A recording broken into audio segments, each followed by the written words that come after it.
মামুনুল হক তার একজন সঙ্গী পাইলো অবশেষে। এখন জামাত চাইলে একটা ছবি করতে পারে।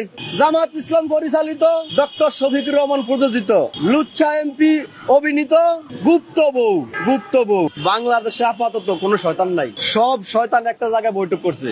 বৈঠক কইরা প্রেস কনফারেন্স কইরা সব দায়িত্ব জামাতের বুঝে দিয়ে এরা ছুটিতে গেছে। এরা গেছে সব শয়তান ব্যাংকক গেছে হানিমুন করতে। তো জামাতের দায়িত্ব দিয়ে গেছে, এটা পালন করে।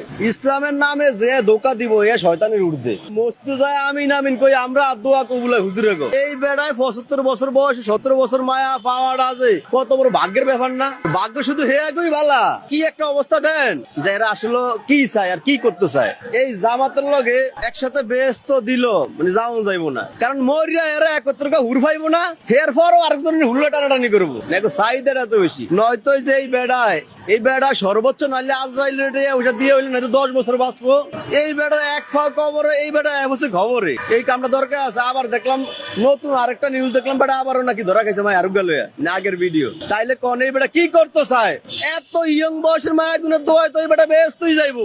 হায় হায় হায়, দুজকে তো আমরা যামু। কোনানো মানুষ বিয়া করবো মায়া হয় না, এর এই বেটারা দাঁত ফরিয়া গেছে, এই বেটারা কচি কচি মায়া লয়ে যায় গিয়া। হায় রে টিয়া পয়সা আমাগুর হয়ে আল্লাহর গজব পড়বো মেয়া।